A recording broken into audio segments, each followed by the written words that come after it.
జగన్మోహన్ రెడ్డి గారు మాజీ ముఖ్యమంత్రి వర్యులు 11 సీట్లు గెలుచుకున్న విపక్షవాది. ఆయన మొన్న 21వ తారీఖున ఒక ప్రెస్ మీట్ పెట్టాడు.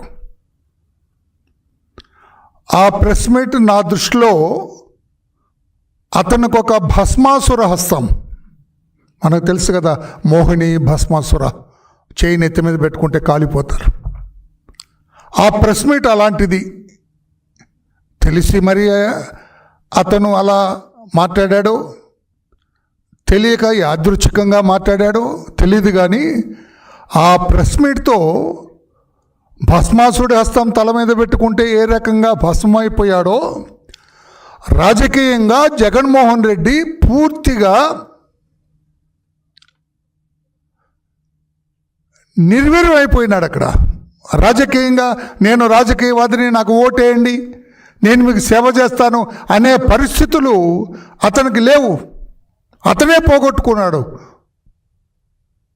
తల మీద కొరువు పెట్టుకున్నాడు. అతని పరిస్థితి ఈ రోజున మీరందరూ జాగ్రత్తగా గమనిస్తే కుడితిలో పడ్డ ఎలుక ఏ రకంగా కొట్టుకుంటుంది. సామెతలు చెప్పాలని అతన్ని అవమానించాలనేది నా ఉద్దేశం కాదు. వాస్తవం గ్రహించాలా, రాష్ట్ర ప్రజలు కూడా గ్రహించాలా.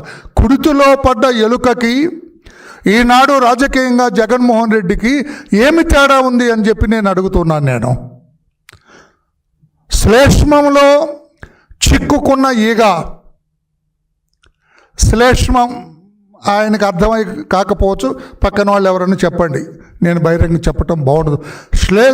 శ్లేష్మంలో చిక్కుకున్న ఈగలాగా ఉంది జగన్మోహన్ రెడ్డి పరిస్థితి రాజకీయంగా రాష్ట్రంలో. మనకొక గ్రామీణ ప్రాంతంలో ఒక సామెత ఉంది, సూదిపోయిందని సోది అడిగితే పాత నేరాలన్నీ పాత తప్పులన్నీ కూడా బయటపడ్డాయట. సూదిపోయిందని సోది అడిగితే, సోది అడగటం అంటే అది అడిగితే పల్లెటూళ్ళలో సోది వాళ్ళ దగ్గరికి వెళ్ళి అడిగితే వాళ్ళు చెబుతారు ఇక్కడ ఉంది అక్కడ ఉంది, ఇది జరిగింది. ఆ రకంగా ఈయన సోది అడిగాడు, సూదిపోయిందని. ఇతని పాత అన్నీ కూడా ఇతని అవినీతి, ఇతని అరాచకం, అహింస అనుకుంటున్నాడు. ఇతని హింసావాదం మొత్తం కూడా బయటపడింది. అతనేమని చెప్పాలనే ఉద్దేశం, తాను ఒక అహింసావాదినని, తన కుటుంబం అంతా కూడా సచీలురని, హింస జోలి పోరని, రక్తం చూస్తే కళ్ళు తిరిగి పడిపోతారని, ఒక మనిషిని కూడా చెంపదెబ్బ కొట్టిన దాఖలాలు ఆ కుటుంబానికి, అతని తాతకు కానీ అతని తండ్రికి కానీ ఇతనికి కానీ లేవని, ఒక చెంప కొడితే రెండవ చెంప చూపించే జాతి మాది అని, తన తాతని తన తండ్రిని తనని హెచ్చించుకోవాలని ఆయన ప్రెస్ మీట్ పెట్టడం జరిగింది. పాత్రికేయ సోదరులు మీరు అందరూ గమనిస్తున్నారు లేదో, ఆయన ఎప్పుడు ప్రెస్ మీట్ పెట్టినా కూడా సెల్ఫ్ గోల్ వేసుకుంటాడు ఆయన.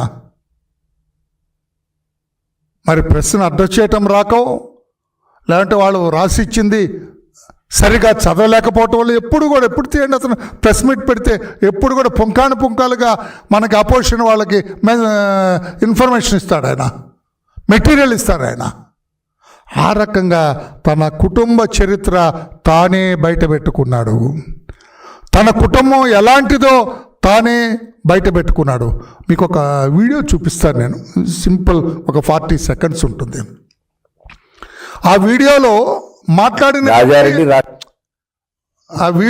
మాట్లాడిన వ్యక్తి ఇప్పుడు అతనికి అనుంగు శిష్యుడు. అతను ఏం మాట్లాడాడో ఒకసారి చూడండి. రాజశేఖర రెడ్డి కలుసుకొని ఒక గ్రూపును రాజశేఖర రెడ్డి, ఒక గ్రూపును రాజారెడ్డి మెయింటైన్ చేయడం, మధ్యలో వీళ్ళకి ఎవరైనా కూడా కొంచెం ఏకుమేకైనాడు, లేకుంటే ప్రత్యర్థులు అంత బలపడిపోయినాడు, ఏ రోజైనా కూడా వీళ్ళ మాట వినడు అనేటువంటి స్థాయికి ఏదైనా లీడర్ ఎదిగితే అనేటువంటి వాళ్ళ ప్రత్యర్థులతోనే వాళ్ళని చంపించడం. ఈ రకంగా కొన్ని వందల హత్యలు పులివెందుల నియోజకవర్గంలో. మా వేంపల్లి మండలంలో గిడ్డింగిపల్లె భాస్కర్ రెడ్డి అని చెప్పేసి అతని మీద గిడ్డింగిపల్లె ప్రభాకర్ రెడ్డి. ఆ తర్వాత లింగాల మండలంలో అయితే ఒక 6 డజన్ కత్తుల పైన ఎవరైనా తెలుగుదేశానికి మంచి లీడర్ అంటే వాళ్ళందరినీ కూడా చంపడం, ఒక రకమైనటువంటి భయప్రాంతం చేసి ఆ భయభ్రాంతుల నుంచి ప్రజలు బయటపడకుండా వీళ్ళ యొక్క ఎన్నికల పబ్బం గడుపుకునేవాళ్ళు.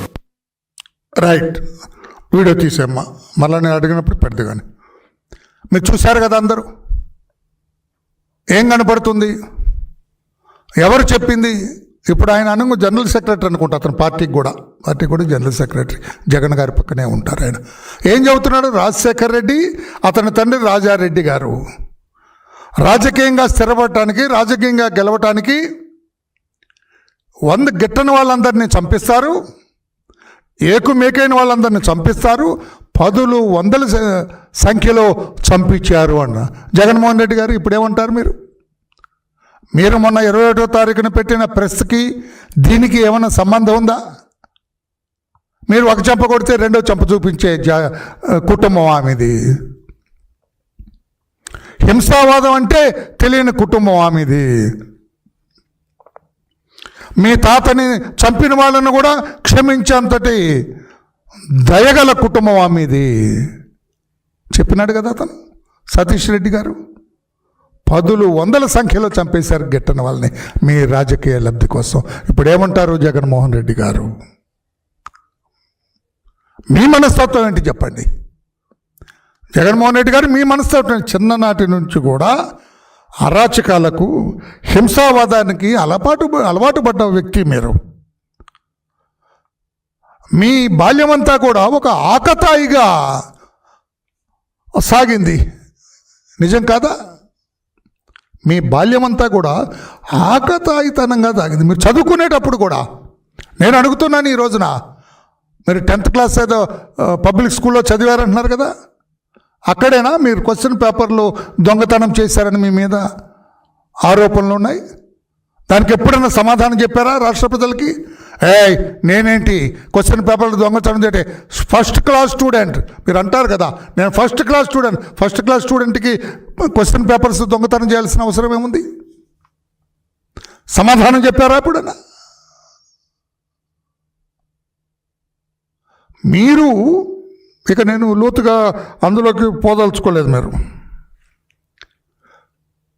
మీరు మీ నాన్నగారు ముఖ్యమంత్రిగా ఉన్నప్పుడు మిమ్మల్ని బెంగళూరుకే పరిమితం చేశారు. మీ నాన్నగారు ముఖ్యమంత్రిగా ఉన్నప్పుడు మిమ్మల్ని బెంగళూరుకు పరిమితం చేసి, నువ్వు హైదరాబాదులో అడుగు పెట్టద్దు, హైదరాబాద్లో అడుగు పెడితే నా పదవికి ముప్పు వస్తుంది, నీ అవినీతి కావచ్చు, నీ అరాచకం కావచ్చు, నీ హింసావాదం కావచ్చు, నీ వ్యవహార శైలి కావచ్చు, నీ ప్రవర్తన కావచ్చు, వీటన్నిటి ద్వారా నా పదవికే ముప్పు వస్తుంది. కనుక నేను ముఖ్యమంత్రిగా ఉన్నంత వరకు నీవు హైదరాబాదులో అడుగు పెట్టొద్దు, నీవు బెంగళూరులోనే ఉండు అని మీ నాన్నగారు నిన్ను ఆదేశించింది నిజం కాదా మిస్టర్ జగన్? సమాధానం చెప్పండి. మీరు చెప్పకపోతే అది నిజమని నేను చెప్పిస్తా. ఆ వీడియో ప్లే చేయ, రోషే గారు చెప్పింది. చివరి రోజుల్లో అంటే రెండోసారి రాజశేఖర్ రెడ్డి ముఖ్యమంత్రి అయిన తర్వాత రాజశేఖర్కి జగన్మోహన్ రెడ్డి ఇద్దరి మధ్య కూడా కొద్ది విభేదాలు వచ్చాయి, పరస్పరం విభేదించుకున్న సందర్భాలు చోటు చేసుకున్నాయని అంటారు. నిజమేనా? మీకు తెలిసిందేమన్నా అసలు? కొంత ఉన్నది అంటే ఏ విషయం ఏమిటని నాకు తెలియదు, కానీ ఒక సందర్భంలో ఆమెగారు కూడా నాతో అన్న రాజశేఖర రెడ్డి గారు ఏమో కొడుకుని ఇక్కడ వద్దు బెంగళూరులో ఉండమంటాడు, ఆఫ్టర్ ఆల్ కన్న కొడుకు కదా, ఇక్కడికి వస్తే నేను ఎట్లా వద్దనేది అంటే ఏ తల్లికేం తప్పదమ్మా ఇవి భరించాలి. చివరి ఇంకొకసారి ప్లే చేయ. రోజుల్లో అంటే రెండోసారి రాజశేఖర్ రెడ్డి ముఖ్యమంత్రి అయిన తర్వాత రాజశేఖర్కి జగన్మోహన్ రెడ్డి ఇద్దరి మధ్య కూడా కొద్ది విభేదాలు వచ్చాయి, పరస్పరం విభేదించుకున్న సందర్భాలు చోటు చేసుకున్నాయని అంటారు. నిజమేనా? మీకు తెలిసిందేమన్నా అసలు?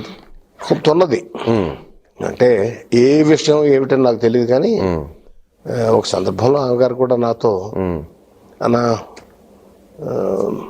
రాజశేఖర రెడ్డి గారు ఏమో కొడుకుని ఇక్కడ వద్దు బెంగళూరులో ఉండమంటాడు, ఆఫ్టర్ ఆల్ కన్న కొడుకు కదా, ఇక్కడికి వస్తే నేను ఎట్లా వద్దనేది అంటే ఏ తల్లికేం తప్పదమ్మా ఇవి భరించాలి. రైట్, తీసేమ్మది. సార్ చూశారు కదా మీరంతా, తల్లి రోషే గారు సీనియర్ మినిస్టర్ రాజశేఖర రెడ్డి గారి క్యాబినెట్లో ఆయన్ని కలిసి చేతులు పట్టుకొని కొడుకు వస్తే ఈయన ఒప్పుకోవట్లేదు, ఇక్కడికి తండ్రి కొడుకుల మధ్య పచ్చగడ్డేస్తే మండుతుంది, ఆయన వస్తే ఈయన ఒప్పుకోవట్లేదు, మరి కొడుకు కదా ఎలాగండి, మీరైనా సర్ది చెప్పండి అని ఆయన్ని రిక్వెస్ట్ చేయటం మనం చూసాం. అక్కడ కాదనగలరా జగన్మోహన్ రెడ్డి? మేము బెంగళూరులో ఎందుకు ఉండమన్నాడు మీ నాన్నగారు? మీరు సరైన వ్యక్తి అయితే, సాంప్రదాయబద్ధంగా ఉండే వ్యక్తి అయితే మీ నాన్నగారు మిమ్మల్ని హైదరాబాద్ ఎందుకు రావద్దంటారు? ఆయన ముఖ్యమంత్రిగా ఉంటే దర్జాగా ఆయన ఇంట్లోనే తిరగొచ్చు కదా, మీరు అక్కడే ఉండొచ్చు కదా, మీరు ఎందుకు రావద్దన్నారు మీ నాన్నగారు? What does it mean? అంటే దాని అర్థం ఏంటి?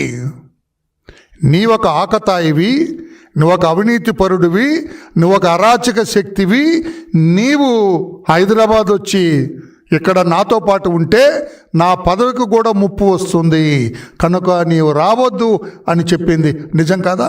కాదు అంటానికి లేదు కదా. మీ అమ్మగారే రోషే గారితో మాట్లాడారు. ఇప్పుడు అదే చెప్పాను కదా, నేను వరలరామయ్య చెబుతున్నదో మా నాయకులు చెబుతున్నదో కాదు. ఇప్పుడేం చెబుతారు సమాధానం? మీ వ్యవహార శైలికి ఏం సమాధానం చెబుతారు? మీరు అహింసావాదని చెబుతారా? మీరు పార్లమెంటుకు పోటీ చేయాలని ఉంది, నువ్వు రిజైన్ చేయి బాబాయ్, వివేకానంద రెడ్డి గారిని, బాబాయ్ నేను పార్లమెంటుకు పోటీ చేస్తానంటే ఆయన పాప ఇంకేదో 2-3 ఏళ్ళు ఉందిరా, ఆ టైం అయిపోయిన తర్వాత నువ్వే చేద్దు కానీ నెక్స్ట్ నేను చేయనంటే లాగి చెంప మీద కొట్టాడు. ఆయన లాగి చెంప మీద కొట్టాడు. కొడతావేంట్రా ఇదంటే మరలా కొట్టాడు లాగి. ఆ ప్రెస్ క్లిప్పింగ్ చూపించా, చెంప మీద కొట్టిన ప్రెస్ క్లిప్పింగ్. వివేకాపై 2 సార్లు చేయి చేసుకున్న జగన్. ఇదంతా నేను ఊరికే మామూలుగా చెప్పట్లేదు, ఆధారాలు లేకుండా చెప్పటం లేదు. వివేకాపై 2 సార్లు చేయి చేసుకున్న జగన్ తీసేమ్మా. ఏం చెబుతావు జగన్మోహన్ రెడ్డి గారు? మీరు ఎటువంటి ఆలోచన మీదంటే హింస ద్వారానే అవినీతి సొమ్ము ద్వారానే రాజకీయ హింస ద్వారా అవినీతి సొమ్ము ద్వారానే రాజకీయ వైకుంఠపాలిలో విజయం సాధించాలనే ఆకాంక్ష మీది, ఆలోచన మీది. నిజం కదా? హింస, అవినీతి, ఈ రాజకీయ వైకుంఠపాలిలో విజయం సాధించాలనేది మీ ఆలోచన. అందుకోసమే కదా మీ నాన్నగారి ముఖ్యమంత్రిత్వాన్ని అడ్డు పెట్టుకొని 1,00,000 కోట్లు దండుకొని తర్వాత చట్టానికి చిక్కి సిబిఐతో అరెస్ట్ కాబడి 16 నెలలు చెంచలగూడ జైల్లో రిమాండ్ ఖైదీగా ఉండి బయటకు వచ్చిన తర్వాత ఈ సొమ్ము, అవినీతి సొమ్ము ఉపయోగించి రాజకీయాల్లో ఉచ్చస్థితికి చేరాలని మీరు రాజకీయ పార్టీ పెట్టింది నిజం కాదా? కాదని చెప్పగలరా? మీరు సచ్యులురా, మీరు అహింసావాది అని చెబుతారా? ఎంతవరకు ఇది నిజమని చెప్పి కూడా నేను అడుగుతూ ఉన్నాను. మీరు ఎటువంటి వ్యక్తి?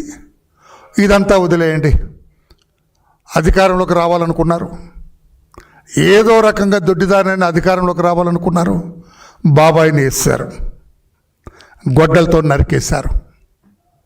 సౌమ్యుడు, మంచివాడన్న పేరుంది, మీ కుటుంబంలో పుట్టిన మంచివాడన్న పేరున్న వ్యక్తి శవమైతే లేడు, తలంతా ఒక్కలైపోయింది గొడ్డలి వేట్లకి. మీరు వచ్చారు హైదరాబాద్ నుంచి, కళ్ళ నీళ్ళు పెట్టుకున్నారు, ప్రెస్ వాళ్ళందరితో మాట్లాడారు. మా బాబాయిని చంపేశారు చంద్రబాబు గారు, నారాసుర రక్త చరిత్ర ఇది, అన్యం పడినారగానే బంగారం లాంటి దేవుడు లాంటి మా బాబాయిని చంపేశారని దొంగ ఏడుపు ఏడ్చారు. మీరు సిబిఐ దర్యాప్తు కావాలని ప్రెస్లో మాట్లాడారు. సిబిఐ దర్యాప్తు కావాలని గవర్నర్ని కలిశారు, ఆనాడు హైదరాబాద్లో ఉమ్మడి రాష్ట్రానికి గవర్నర్ నరసింహం గారు ఉంటే ఆయన్ని కలిసి రిప్రజెంటేషన్ ఇచ్చారు సిబిఐ దర్యాప్తు కానీ. ఆ ప్రెస్ క్లిప్స్ ఒకసారి చూపించాయి. ఆ రెండు ఇది బాబు నీ పాత్ర లేకుంటే భయం ఎందుకు, ఇది చంద్రబాబు వివేకానంద రెడ్డి హత్యపై గవర్నర్కు వైఎస్ జగన్మోహన్ రెడ్డి ఫిర్యాదు. ఇది ఎట్లా కొంచెం నేను చెప్పిందాక గవర్నర్ గారు కలిసి ఏమడిగాడినా, మీరేమడిగారు జగన్మోహన్ రెడ్డి గారు? మా బాబాయిని చంద్రబాబు గారు చంపించారు, గొడ్డలతో నరికిచ్చారు, ఇది సిబిఐ దర్యాప్తు చేసి అసలు సిసలు నేరస్తుల్ని పట్టుకోండి అనే కదా మీరు చెప్పింది. అదే కదా గవర్నర్కి మీరు ఫిర్యాదు చేసింది, ప్రెస్లో మాట్లాడింది అదే కదా. గవర్నర్కి ఇచ్చారు. తర్వాత మీరు అపోజిషన్లో ఉన్నారు, అప్పటికి మీరు అధికారంలోకి రాలా. అప్పుడేం చేశారు మీరు? హైకోర్టులో కూడా, ఆంధ్రప్రదేశ్ హైకోర్టులో కూడా మీరు ఒక రిట్ పిటిషన్ ఫైల్ చేశారు, సిబిఐకి ఇవ్వాలి ఈ కేసు అని. సిబిఐకి ఇవ్వాల్సిందే ఈ కేసు అని చెప్పి పెట్టారు. నిజం కదా? సిబిఐకి ఇవ్వాలి ఈ కేసు అని పెట్టినప్పుడు కోర్టులో కేసు నడుస్తుంది, సిబిఐకి ఇవ్వాలా వద్దని. తర్వాత ఆంధ్రప్రదేశ్ రాష్ట్ర ప్రజల అదృష్టమో మీ అదృష్టమో తెలియదు కానీ మీరు ముఖ్యమంత్రి అయ్యారు. ముఖ్యమంత్రి అయితే జనరల్గా ఏం చేస్తారు సార్? ఈ కేసు ఇంకా సీరియస్గా త్వరితగతిన పూర్తి చేసి సిబిఐ దర్యాప్తు చేయించి అసలు సిసలు నేరస్తుల్ని ఉరికంబం ఎక్కించాలని కోరుకుంటారు కదా. ఏ కొడుకైనా తన బాబాయి హత్య జరిగితే మీరెందుకు ముఖ్యమంత్రి అయిన తర్వాత ఆ సిబిఐ ఎంక్వైరీ వద్దు, దర్యాప్తు అక్కర్లేదు, నా పిటిషన్ ఉపసంహరించుకుంటున్నానని హైకోర్టులో మీరెందుకు పిటిషన్ దాఖలు చేశారు? అంటే దాని అర్థం ఏంటి? మీ బాబాయిని చంపిన కేసులో ముద్దాయిలు బయటకు రాకూడదు, వాళ్ళెవరో ఎవరికి తెలియకూడదు, అదే కదా మీ ఆలోచన. అందుకే కదా హైకోర్టులో పిటిషన్ విత్డ్రా చేసుకున్నారు.